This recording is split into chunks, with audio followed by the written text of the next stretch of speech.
Hey everybody, looks like we're live here. Welcome to the channel.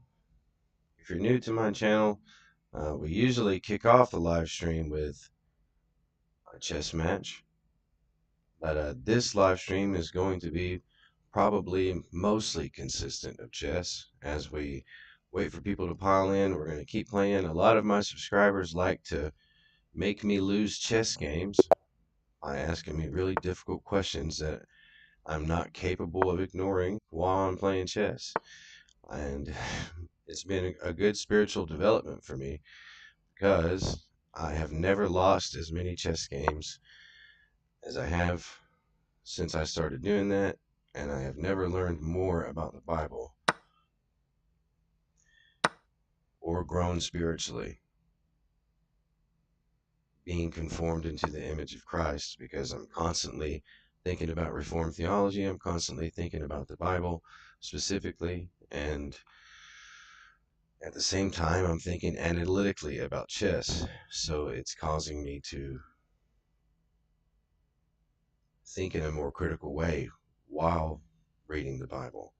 And hopefully, I hope that's something that I can foster some interest in. Because, like I said, a lot of my subscribers have found it to be useful to hang out. And I got off of my live stream a little while ago where we were reading through Job because my son woke up, but he's apparently in a very relaxed mood this morning. So I figured we would just hop back on, wait for some people to show up, and hopefully we get some people today that want to, not that I don't love all of my Reformed subscribers who come in here just to chill and talk about what we all love. I do want to get some people in here who don't subscribe to our Reformed theology so that we can get some hard questions answered in a biblical way. Also, if you come into the chat and you end up rewinding it to this, um, feel free to jump on chess.com and join me in a game and just beat up on me. It's fine. You see, I'm not very high rated. I'm usually much higher rated, but like I said, I've lost a lot of games since I started streaming them. And chess.com seems to think I'm underrated when they evaluate my performance, but a lot of time it's time related because I have boys and I will suddenly have to leave a game very frequently. And I'll come in and find that my 5-year-old son, who is very intelligent, has initiated a chess game.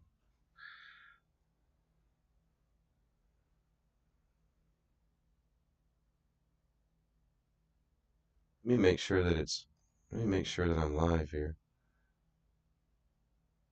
Am I live?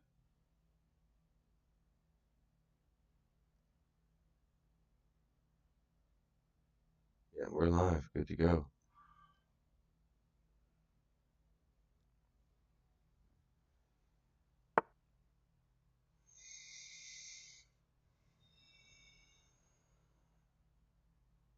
So here's the thing. He's crowding me. He's crowding me, man.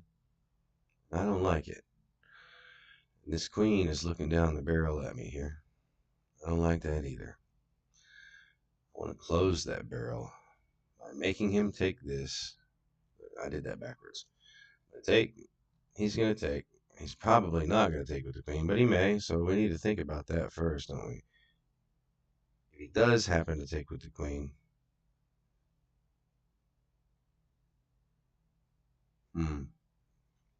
we can't play hope chess because we don't want to lose that many more games. Let's keep that tension. Let him take if he really wants it, because I already have 2 defenders on this. So, do I need it? Do I need 2 defenders? Can I move him here? even though I just wasted a turn moving him here, kind of. Is there any threat here other than trading equal material? No.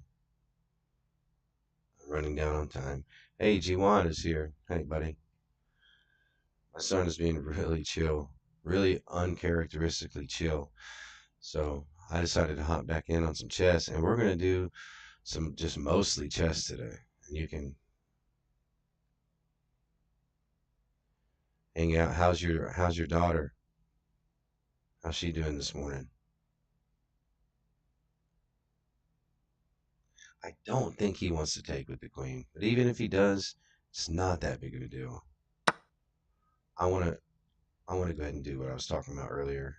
Even though I decided against it, because if he does take with the pawn, and then I do move into this outpost, and this bishop is undefended, and he has to come here, and then I can do this, and then I can castle queenside. You see, if he takes with the queen, it's not that big of a deal. But if he takes with the pawn, I've got a whole game plan here.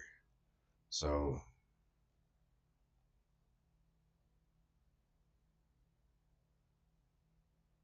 and then if he takes this knight after he's moved here, and I take with the pawn, okay, it did take with the queen. So the whole thing that I thought of is done. And that's fine. That's not an issue. He really wants to mess this structure up.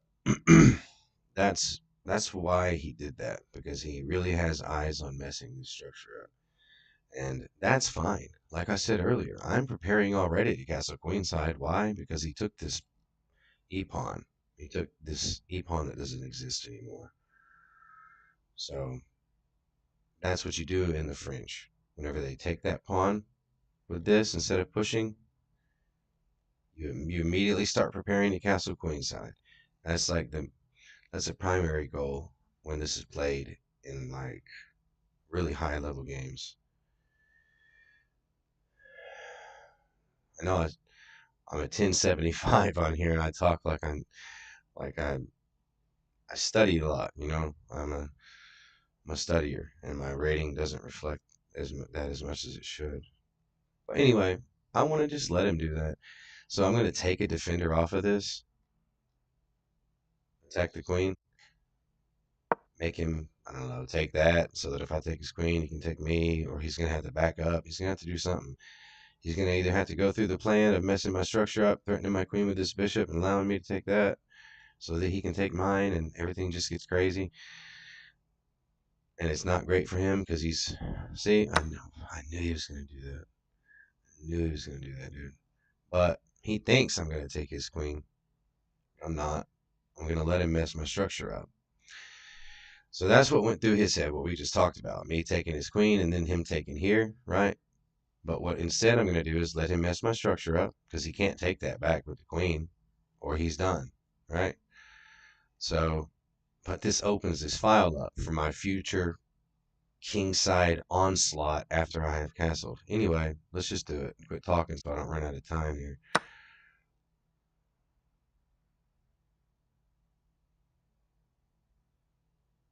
And I can even go here and threaten a discovered check. Well, I had the queen backed up, so I don't necessarily want to do it with her. So, a really typical thing to do in the French is to go here so that you can eyeball that. But he's probably about to castle this way anyway, which it's fine. It's not a big deal. Oh, he better not. He better not do that. If he castles queenside right now, he lost. He loses the game. Look at this pin. Boom.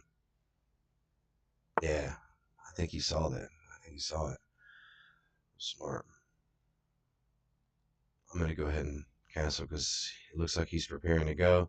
And as soon as he does, I'm like literally gonna sacrifice this rook and everything. I'm just gonna. You know what? Let's prepare to do that first. If he castles right now, I'm gonna sacrifice this rook.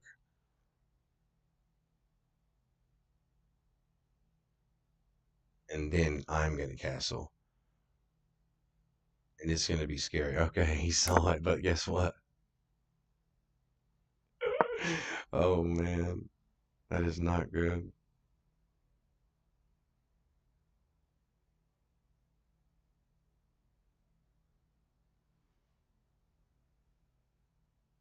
Yeah, he resigned. I don't blame him on that. See, I'm 10 whatever now, but chess.com thinks I played like a 93% accuracy. That's good. Um, they think I played like an 1800. So I'm a little underrated, I'd say.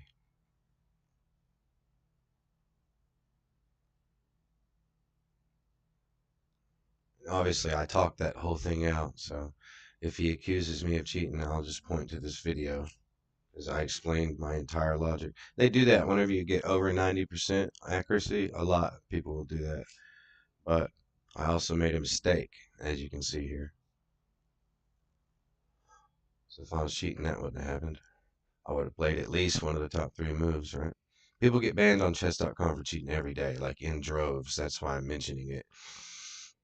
There's even a scandal where they're accusing Hikaru Nakamura, a super grandmaster from the United States, of cheating, but that's not true because he does everything that I just did, talk out his entire process in almost every game.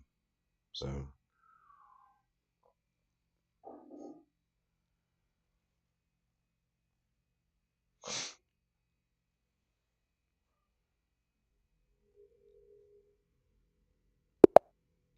let's get a Vienna on the board. No, no, and I don't know the main line of this. I might try to play it anyway, just for kicks. Usually I do this instead, because he's expecting me to go here and attack that queen. He's like, in his mind, I'm already done that basically, because he's been practicing this forever. If he's playing this right now and he's made it to 1100, he's probably been playing the Scandinavian for a little bit. So we're gonna go here and confuse him. Yeah, he's so used to me going here that he moved his queen so fast into this check, and that's fine. Because what the point of me doing this is he's developed his queen only. Now he's blocked off his bishop from ever being developed, at least for a while. I'm just gonna get development.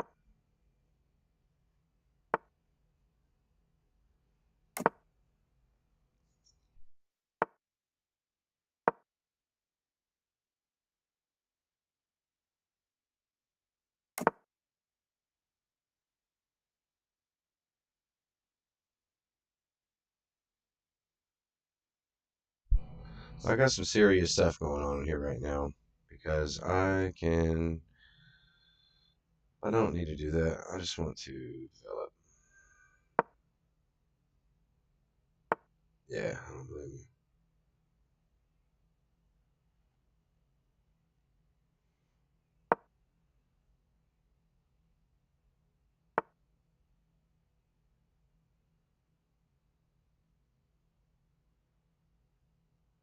Hmm? Hmm? Hmm? Hmm? What are we gonna do about him? Do we want to?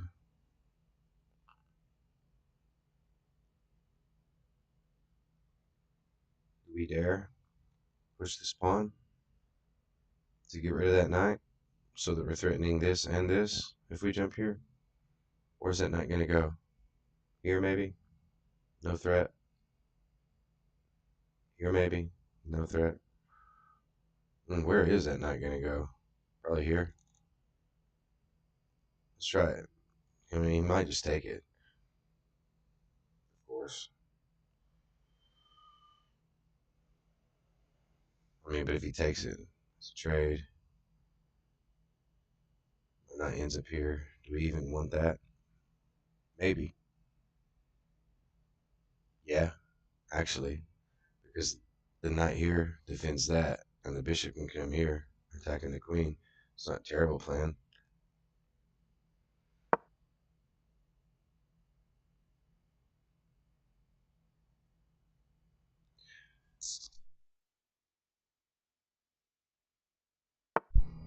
Oh, he went there with the knight. Hmm. Well, that's just attacking this knight. If I take, he's going to take with the queen. Then I can do something with this bishop to get a discovered attack on the queen there. But where do I go with the bishop? Maybe attack that bishop? Nah, that bishop is too bad and this bishop is too good to trade them off. Support that, maybe? Do I dare just straight up put my... No, because he can take with the queen. That's dumb. Okay. No, if I go here, then he takes with the knight. That's dumb, too. There's not a great place for me to... Maybe I do just attack the bishop.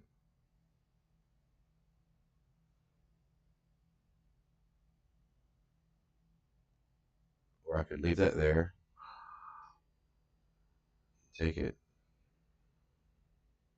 And then this side is freed up for my knight to attack after that exchange is over.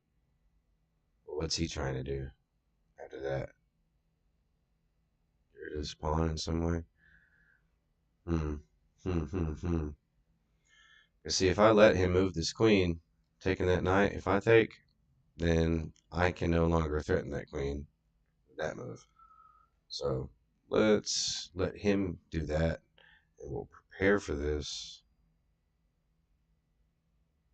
I'll go there. He doesn't want to take. I'm trying to decide maybe if I should just go here now. Just ignore this whole thing and go here now. Let's do it. He could take, but that leaves me with a much better bishop. Look how low I am on time now. Oh, he took. He took all right, but my bishop is so much better now. I mean, his bishop is dead, obviously, so it's not good, but I'm just saying I have a great bishop now. And it doesn't matter that he just took that with check. So what? If he took it with check, right? Well, now he's attacking that and offering a queen trade at the same time. But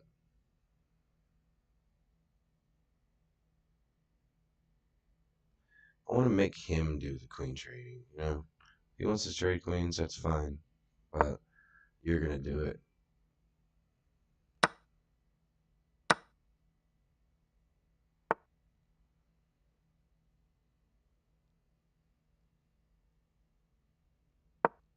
That is a real threat. This is not a real threat. Yeah, that's why I moved his king. Uh,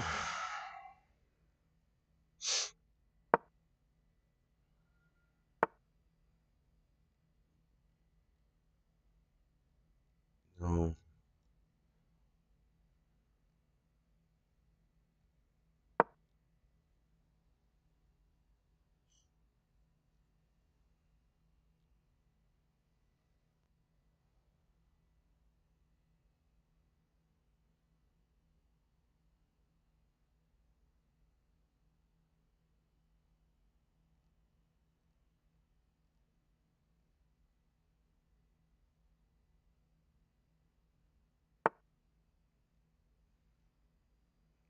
Not a terrible move.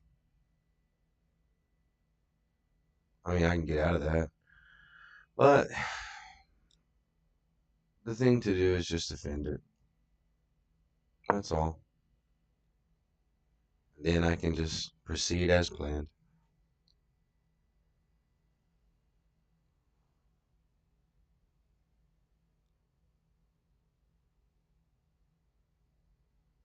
He's coming down the board on me.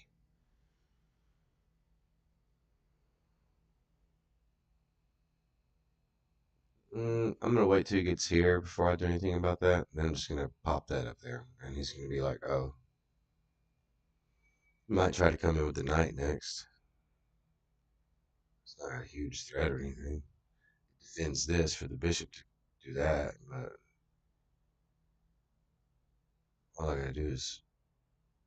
Our queens have been traded, right? So weakening my king side with pawn pushes isn't a huge deal right now. I could just keep doing what I'm doing and ignore that. If he comes in right here, then I'll push this. If he goes down, I'll push this. And in the meantime, I'm going to ignore it.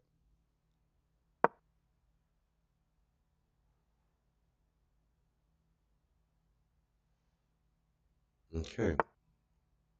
Now he can never come there with the knight ever for the rest of the game.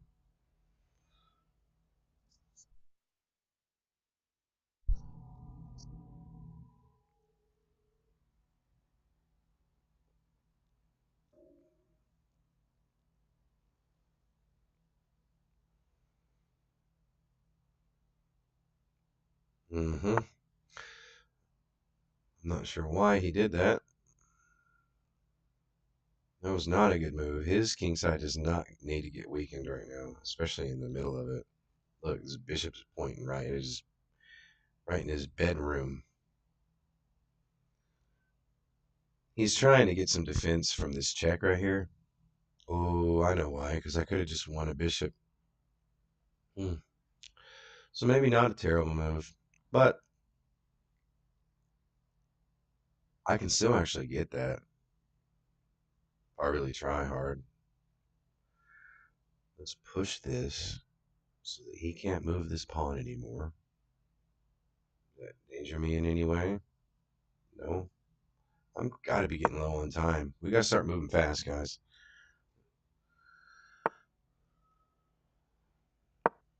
Come right here and do what? This, no. Threaten this, yes. That's an attack on him. Then what do I do?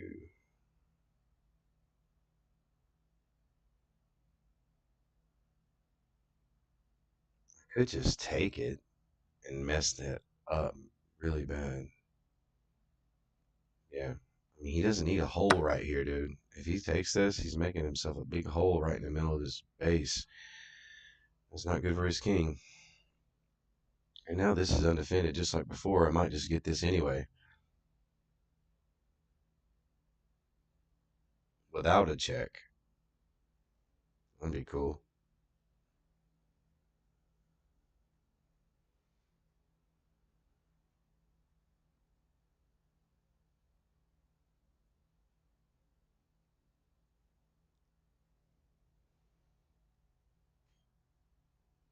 One second.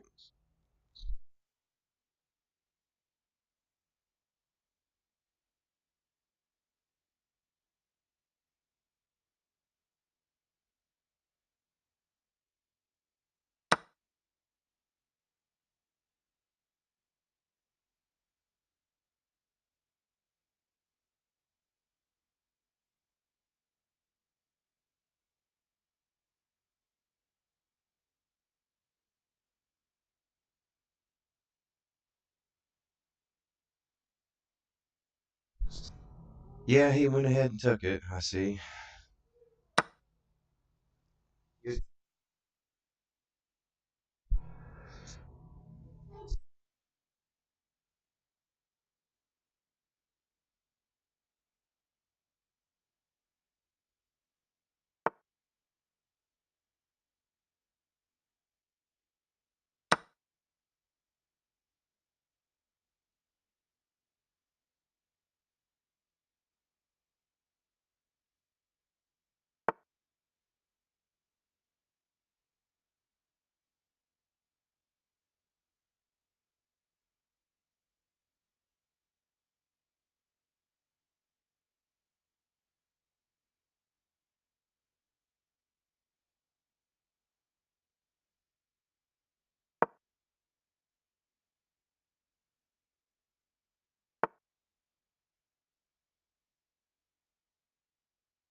Here's the secret. Is it looks like he's attacking this rook, but he's not, because this is a pin. So what do I want to do? I'm running out of time. Let's drive forward.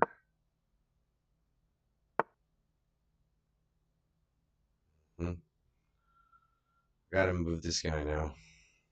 It's crazy in here.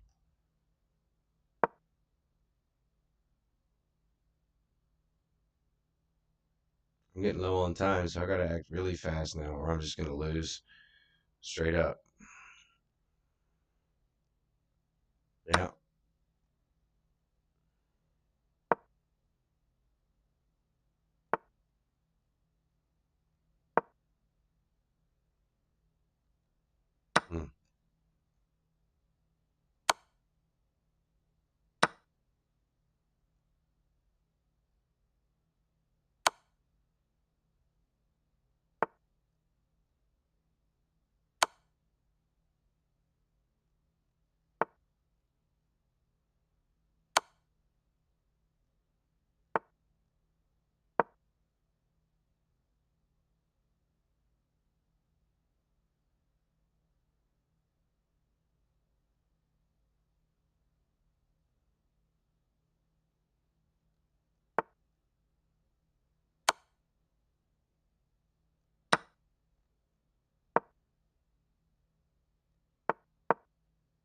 Hmm. He's gonna make a queen on me? Man, I was too low on time to see it.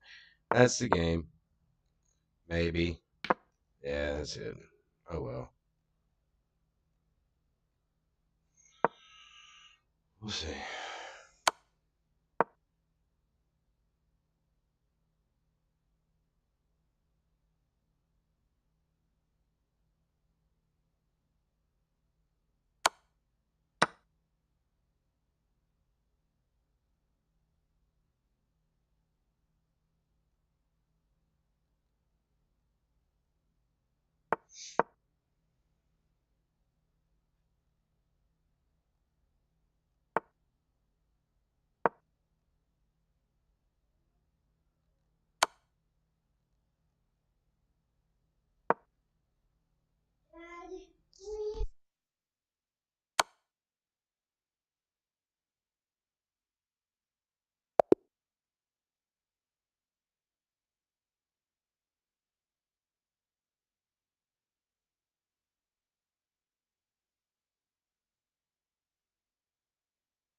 Yeah, sorry about that. G1, it looks like it's still just me and you in here.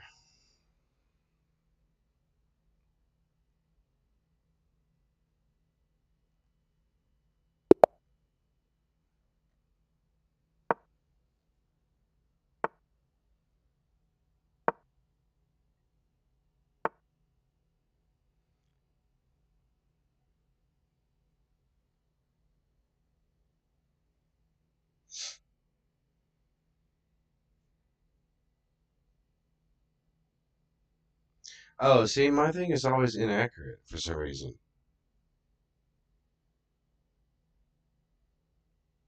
My participant list is always inaccurate. I have no idea why.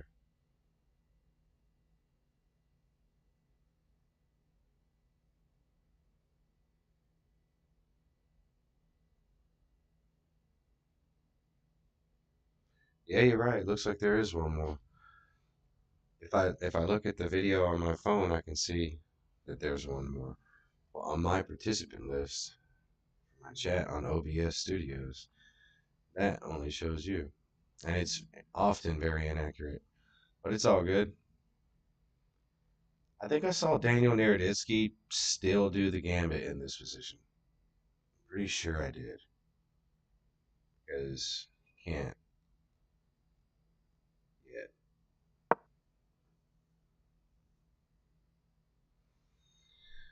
This is not the correct form of the Vienna Gambit, but I think I saw Daniel Naroditsky play it in this position. Pretty sure I heard him talk about it one time.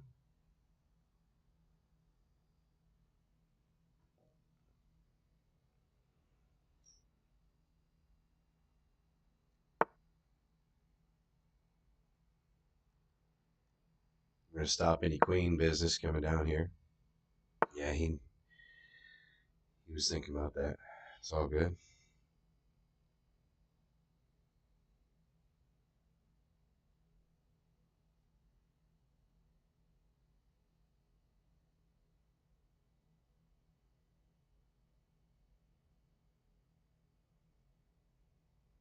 Hmm.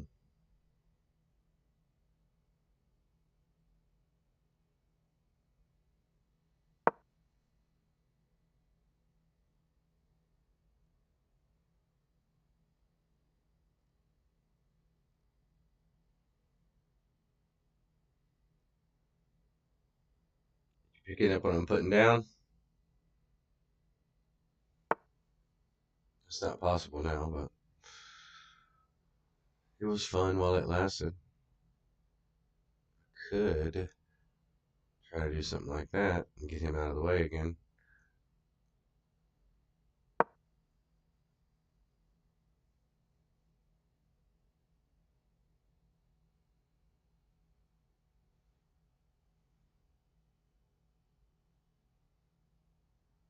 We're going pretty aggressive in this one. I went ahead and castled. That's good for him, probably.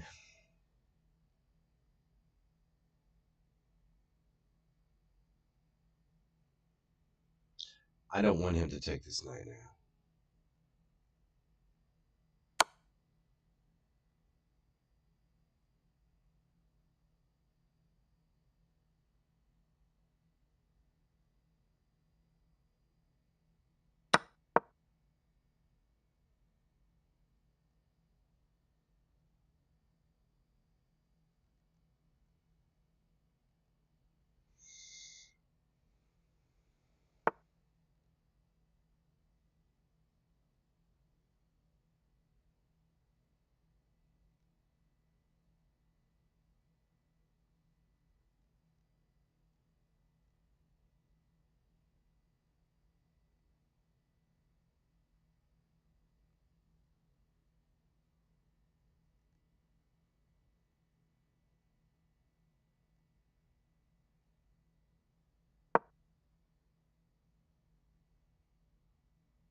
Is that a huge problem for me?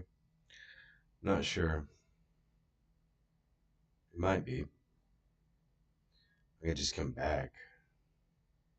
And then he's really not threatening anything. Yeah, I could just come back. He's in my position, but I could also just go here. Because I'm castling queenside soon. Not kingside. Because I did all that stuff. Which sometimes it's good to do that. When he comes in here, I might just go here. Oh, he went ahead and came in with the queen? I wonder why. Because I'm just going to block it with the pawn. I'm landing on castle and queen side. Maybe he didn't realize that.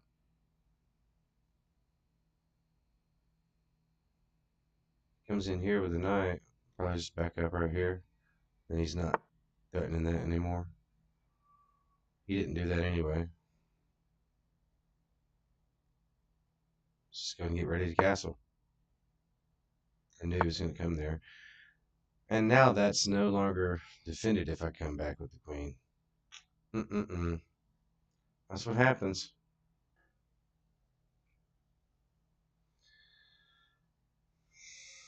So now I got to come all the way back with the queen,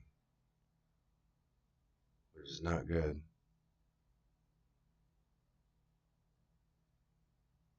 If I go anywhere else, he's getting this rook. Oh well. Let's do it. And we're going to kick him out. Maybe. Yeah.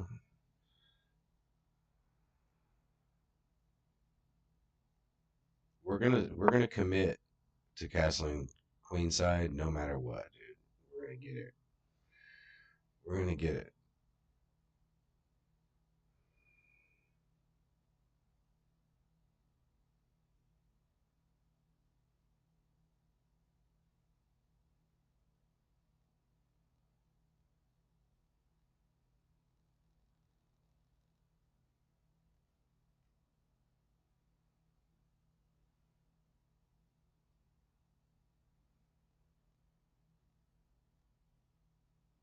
Oh, he just pushed it. That was smart.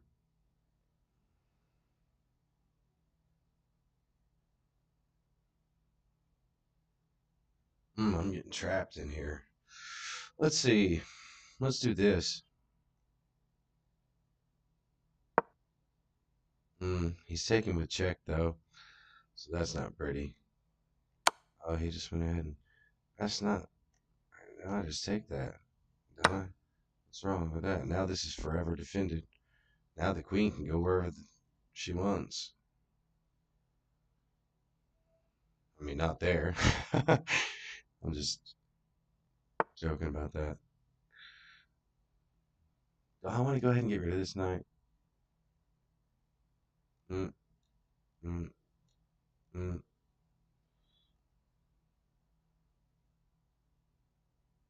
He's attacking this, right? Not a big deal.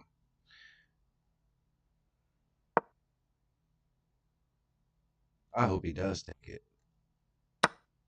Oh, well, gotta do this first. But then we're gonna get some threats on the board. I might even be sacrificing a rook here in a second, like the last game, because I can win it back pretty quick.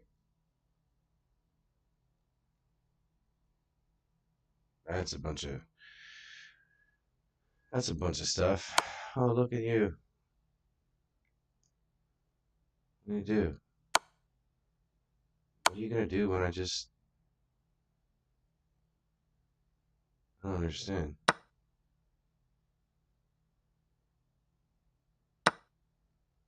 Oh, wow, that was genius. I didn't understand that because I'm dumb. That was a really good move. Hmm. He takes it and check. I can't do any business down here. Hmm. That was a great move. I have to sacrifice my queen now. I have to. Or resign. That's another option. Let's go. Let's do it. We still got 2 rooks and a light squared bishop, which is strong. Maybe we can do something.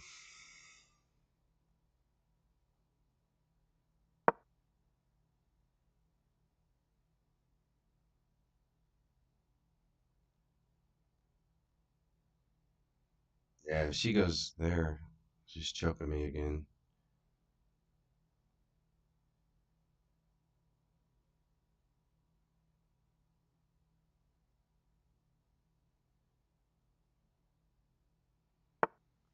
I think this guy is playing at a very high level. It feels like it's good. I mean, I'm proud of him.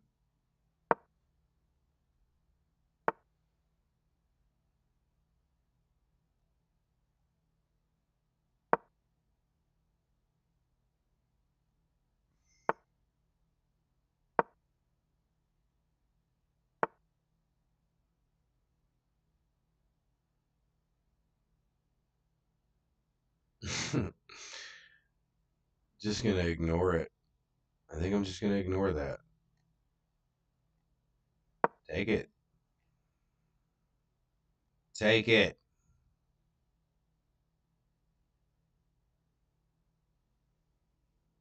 Take it, man. Thank you. I wonder what you were waiting on. That's right there.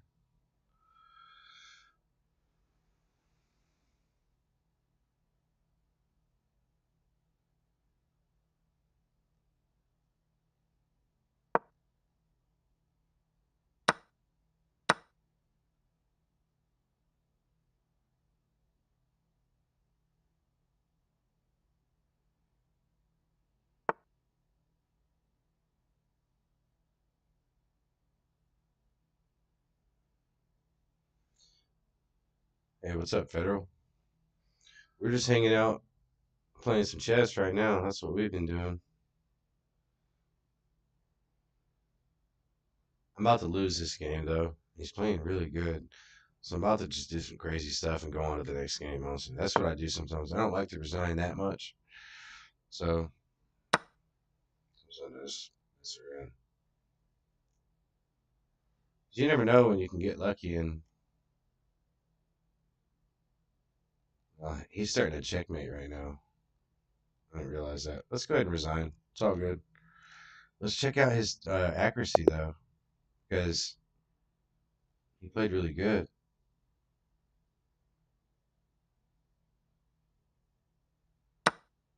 Well, not that good. 78.9%. So I just played really bad, really.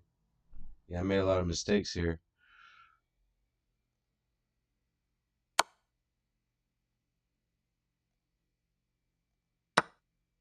That was a mistake. You let your opponent capture your pawn and win material. Yeah, okay. Yeah. All right. I understand, Sensei.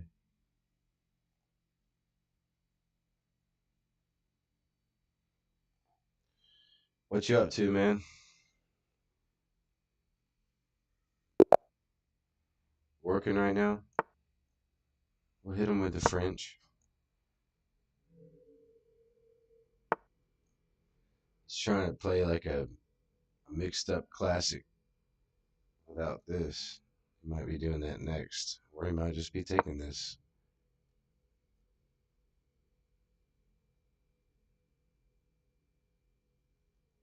Hmm.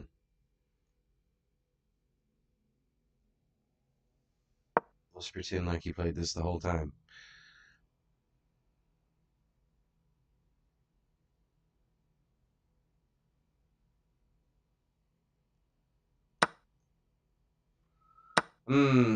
Maybe I shouldn't have played this move. Because now I can't prepare to castle queenside like I do in the French when they take this pawn.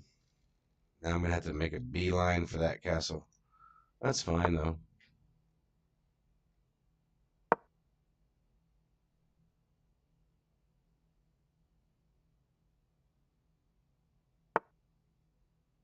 Now I can't defend that with that. So I'm going to have to do it with that. He's not castled yet, so it's all good. Well, maybe not. This guy's playing really good, too. I should have went here with the bishop. Oh, well.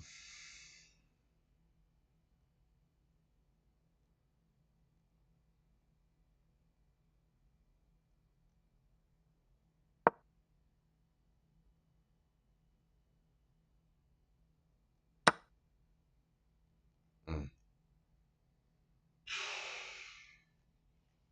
Wow, he's playing really good, man. Much better than 998.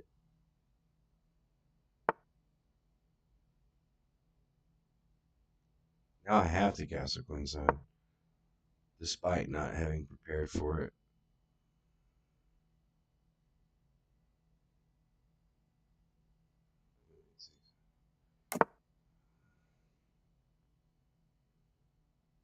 Maybe I'll just stay in the center.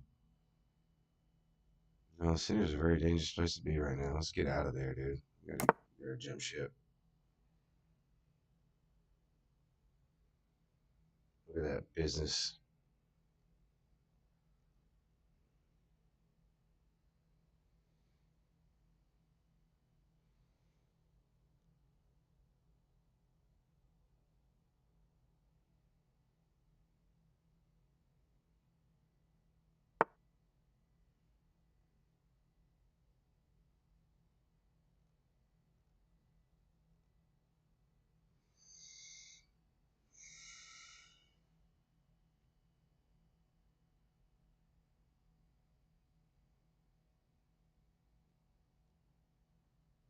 This gives him a reason to move over. All that does.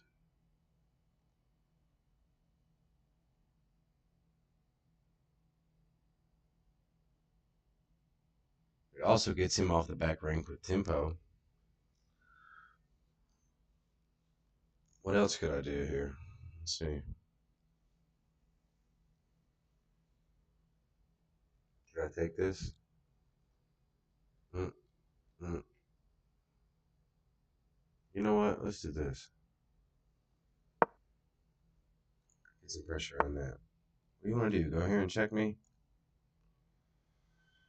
Is it really a threat, though, if your knight is right there without a check? I just want you to do it and not get tempo because you no longer have a dark squared bishop, maybe? Let's do that. It's not really that big of a threat if he comes in here. Maybe that wasn't his plan the whole time. But let's just do that.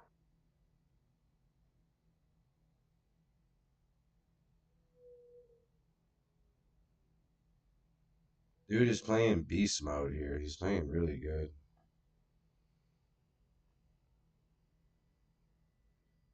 He's playing very, very good positional chess, basically. He's got my whole position wide open.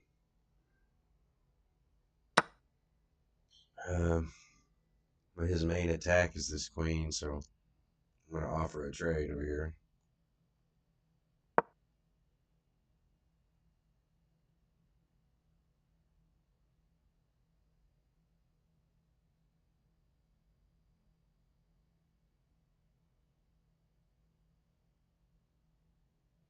He doesn't know if he wants to take it or not.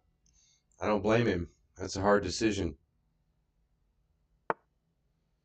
We ended up in a Sicilian, apparently. Because that went crazy. It wanted to be a French.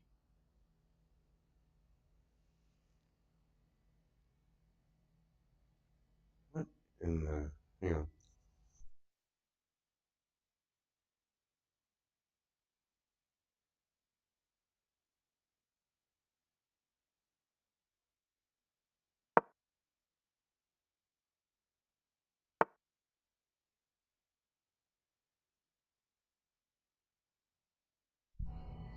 I don't think that's a big deal. We just go here.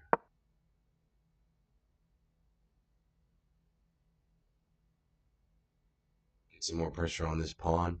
We want that pawn. Because his center is nothing right now. He's got my position really, really weird, but he has no central dominance whatsoever. Let's go ahead and jump on that. If I take this though, he's gonna come here with a check, and I could just move back, having opened this, move in with the rook. Hey, John Lambert, let's go ahead and take that. Maybe I'm missing his plan or something, but oh well. He goes here. I'm just gonna move back. Yeah. Or is there a better move? Yeah. See, look. As soon as I go back, he's under attack, and he might not recognize it because he wasn't under attack before. But maybe he will, because he's been playing pretty good so far. Ooh, look at that. Look at that, because I can't take back.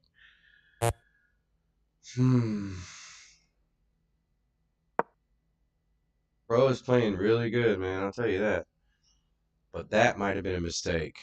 Unless he can go here. No, because I just take, and he loses material on that trade. There's a chance that I'm playing a computer right now, too. There is a chance.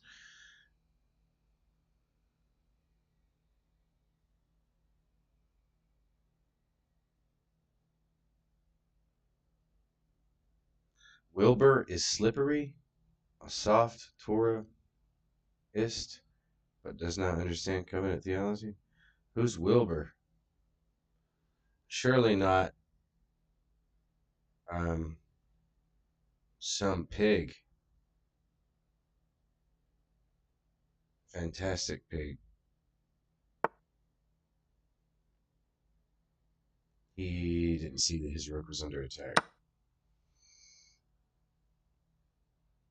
So, we're probably not dealing with a computer.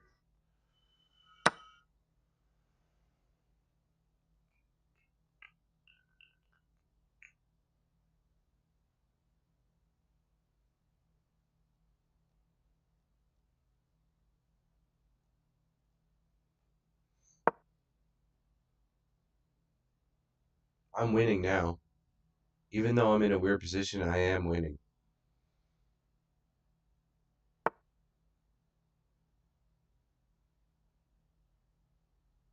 But how best to take advantage of it? And now he knows he can't go here because this knight is there. I'm just going to go here. Put some pressure on that. He can't move this right now. And he can't defend it. So it's basically already lost. Oh, but he's got a double threat here, which I just do that. And the threat is gone, and his threat is still on the board.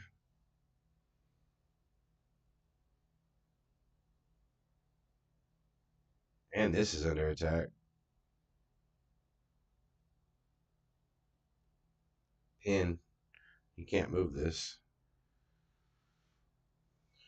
The video, Can We Follow the Gospel of Jesus and the Law of Moses at the Same Time? On David Wilbur channel. Okay. Okay. Challenge accepted. We'll check it out after this game. I have to use the bathroom really bad, so I wish this guy would just resign to me already.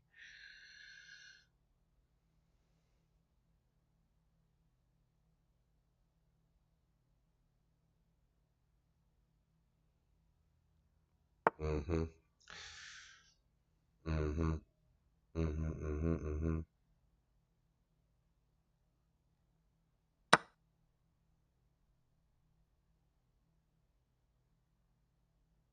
Unless he has some kind of like sick plan up his sleeve, I'm definitely in a really winning position right now.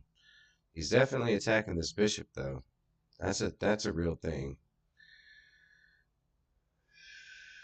So why don't I defend the bishop since it's under attack? Seems reasonable. And I could attack the queen at the same time and threaten a check. Chess is fun.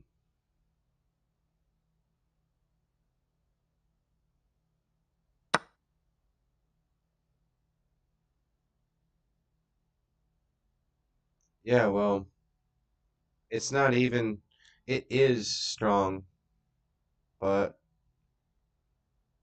it's not even an intellectual thing. It's just objective scripture. He resigned. I don't mind. I don't blame him for resigning to that because that was game over. And I have to use the bathroom, and then we're gonna jump into that video if my son is still in a pretty good mood. Let me check on him.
Okay, guys, is everybody still here? Sorry that took a little while, but my son is pretty chill this morning with some cartoons. So we're going to check out this video. Can we follow the gospel of Jesus and the law of Moses at the same time?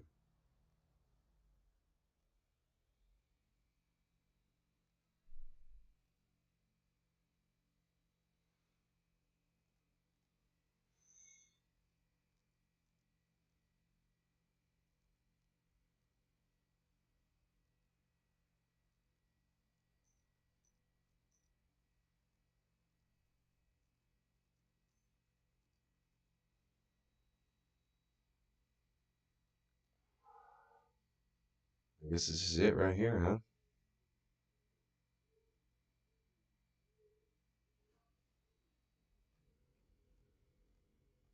Still here? Okay, let's jump into it. Let's jump into it. See what he's got to say. Step into Wix Studio, the new web creation platform built for agencies. Is the law of Moses incompatible with the gospel? Do Messianic Jews and other pronomian, that is, pro-law Christians, live contrary to the teachings of Jesus and the apostles? Some modern teachers say yes, but what does the New Testament say? Let's find out. Antinomians believe that the law of Moses, the Torah, has no relevance whatsoever for Christians. Sadly, in recent days, this heresy has been gaining steam among professing believers. Popular megachurch pastor Andy Stanley, who is famous for saying Christians must unhitch from the Old Testament, writes that, quote, the law, along with the covenant arrangement that served as the context for the law, Okay, so check this out before we really get started with this. This Andy Stanley guy, I don't support almost anything I've ever heard him say, ever. He's the guy that says that it's unfortunate that most Christians get their view of God from the Bible. I think it's on one of Apologia's like intro videos of him saying that. And that's a ridiculous thing to say. So, the fact that this guy is making a video responding to Andy Stanley right now, I don't have a problem with that. And I don't have a problem with his argument that we should not unhitch from the Torah either. Of course, Jesus said, not one jot or tittle pass away from the law until all is fulfilled. Don't even let it enter your mind that I came to change the law. So, I'm not anti-Torah. Now, am I anti-faith in the Torah? Of course. Well, let's see what he says. Yeah, well, so far he doesn't. So maybe he's responding to Reformed theology later. But is that the premise of this? Because it doesn't sound like he's responding to Reformed theology so far.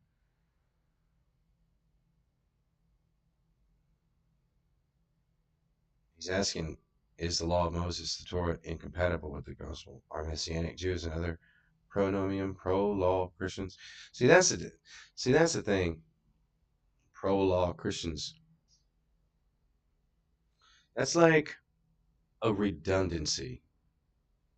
Why? Because God writes the law in your heart and makes you love it when you become a Christian. So saying a pro-law Christian, that's just a redundancy. And if you're an anti-law Christian, then you're just not a Christian. Because we serve a God who is lawful. We're being conformed to his image, which is Christ, according to Colossians 1:6. I love the Bible. Has no say in the life of a believer. None. Unfortunately, Andy Stanley is not a lone voice in the wilderness.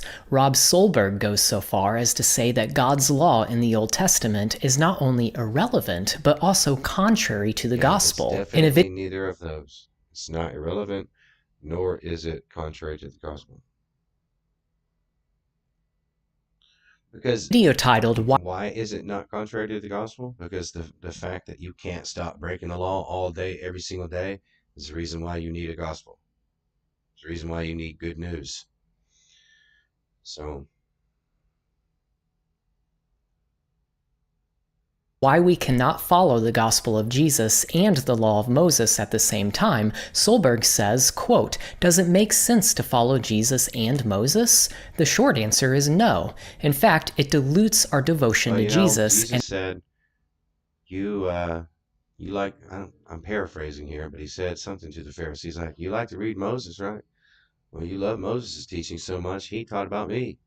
You follow Moses, you're following me. So far, maybe he gets into some reform stuff later, but so far, Solberg never said what he's accused of. Solberg misunderstood and misrepresented. Okay.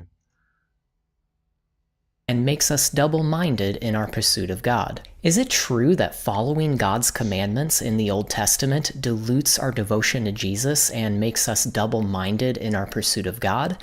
That seems strange considering the fact that Jesus defines devotion to him as keeping his Not only that, commandments. but Paul says, through faith we uphold the law.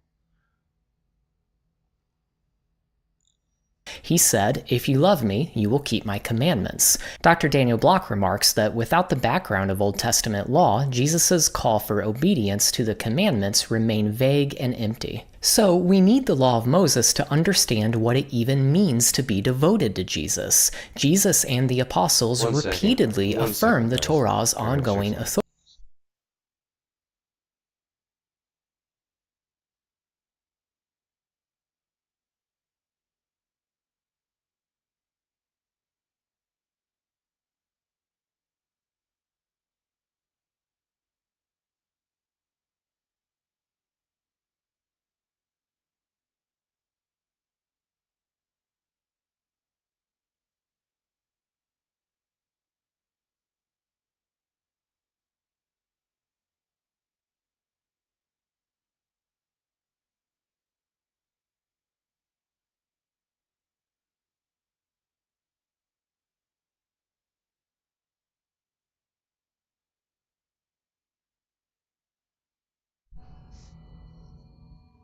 Okay, I'm back. Thanks, guys. And appeal to it as the basis for their teachings on how to love God and our neighbor. I would argue that a double-minded pursuit of God does not result from pronomian theology, but rather it results from antinomian theology. You cannot uphold the New Testament and deny the validity of God's law in the Old Testament at the same time. The New Testament does not leave us that option. I want to turn now to 4 examples that Solberg gives as evidence that the New Testament is at odds with. Well, I'm not hearing any error yet from Wilbur. I mean, I trust your judgment. I'll keep listening here and let's see what we can find. Following the law of Moses. I want to demonstrate how none of these examples actually supports his position. Let's dive in. First, Solberg points to the law's regulations for animal sacrifices. He says this, quote, "If the Torah's sin sacrifices were to continue on even after the sacrifice of Jesus, then his blood was ineffective and unnecessary." The problem with Solberg's assertion here is that, if it were true, it would mean that the apostles believed that the blood of Jesus was ineffective and unnecessary. According to the book of Acts, the apostles continued to participate in the temple services long after Jesus' work on the cross. In Acts 21, Paul joins others in a Nazirite vow and participates in public worship at the temple to Okay. Hold the phone. Acts 21. So the claim is Paul participated in blood sacrifice in Acts 21. Is that true? Or is that not true? Let's see. Acts 21:20.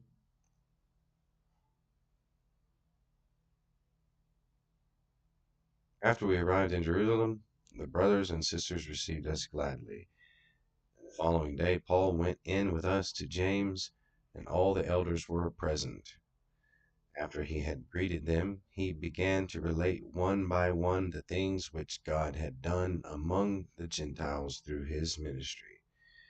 And when they heard about them, they began glorifying God. And they said to him, "You see, brother, how many thousands there are among the Jews of those who have believed, and they are all zealous for the law.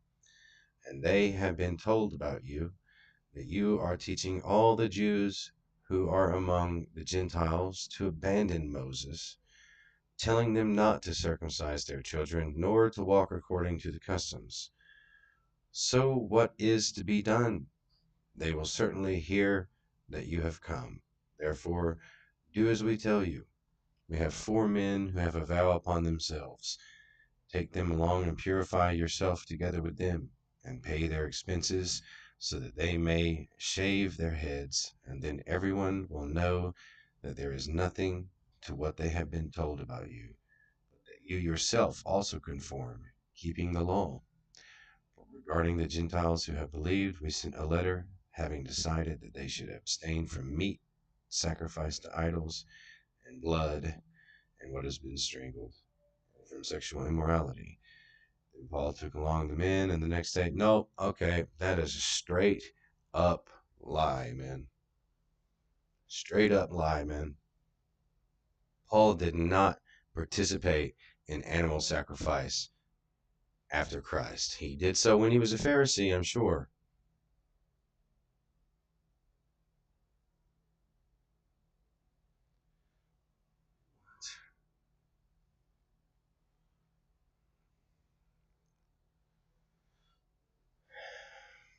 So, anyway, the claim is here that Paul participated in animal sacrifice here.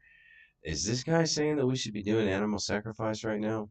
Is he talking about this phrase where it says keeping the law? Because that's not referring to animal sacrifice. Why? Because we have revelation on what Christ's sacrifice did, okay, and what it replaced, what the purpose of it was. We have revelation on that. Let's not pretend that that doesn't exist. Yeah, I mean, it's not even a slight error. That's a disgusting heresy, is what that is. That is a satanic heresy. The idea that Paul would continue with animal sacrifices post resurrection after becoming an apostle. Come on, man. That's off the chain. Which chain? The golden chain of Romans 8. That is off the chain, my boy. That's disgusting. It really is. That disgusts me. Sorry to be so harsh, but that's the way I feel about it. Whew, that's rough. Boy, he started off so good. Remember? I was on his side the whole time until he just straight up lied.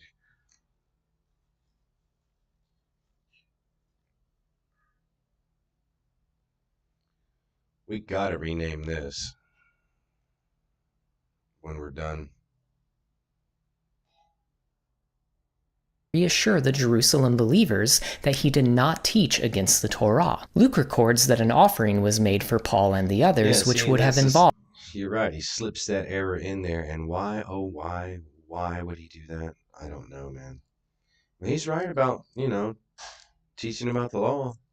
Paul is all about the law. Do we overthrow the law by this faith I'm talking about, guys? That's what he's saying in there, by the way. The arguments that you read Paul giving to his letters, in his letters to the church, that's what he's saying when he's up in there. Things like, do we therefore overthrow the law with this faith that I'm talking about? By no means. As a matter of fact, we uphold the law through this faith. So it's not like he's going up in there saying, hey guys, animal sacrifice is still good and you're justified through the law. That's not what he's saying. He's saying the arguments that you read elsewhere in the New Testament that he gives to the church.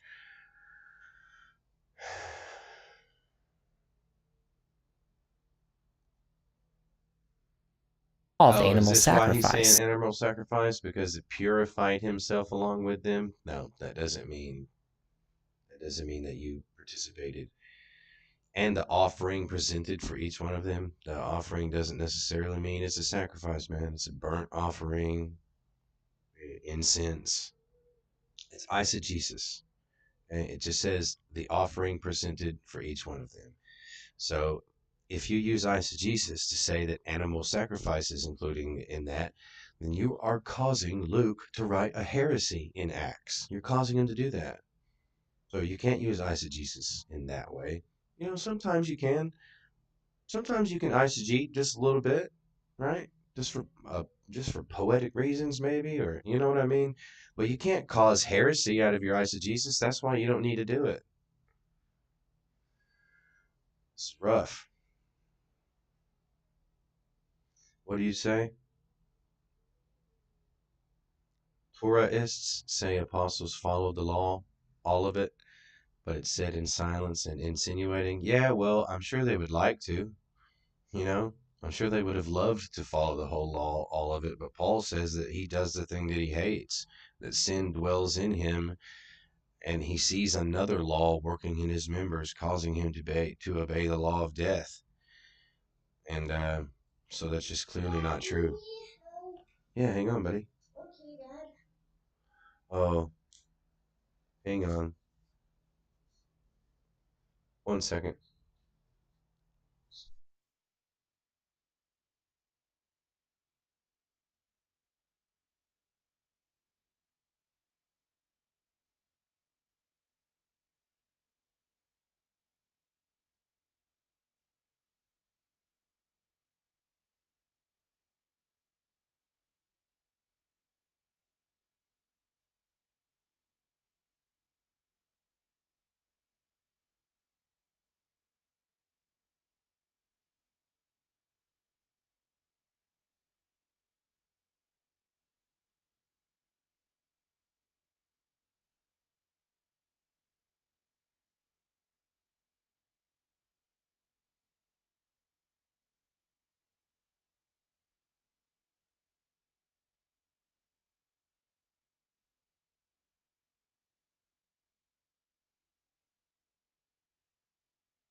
Okay. Well, hey, John, I'm probably not gonna be able to finish that.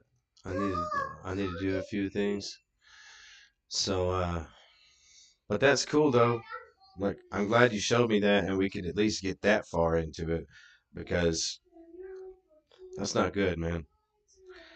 So thanks for showing me that. I'm probably gonna go ahead and end the stream now, so me and my son can hang out. He was in a really relaxed mood early this morning, but he's starting to come to and be his normal wild self. So now we're gonna get together and hang out.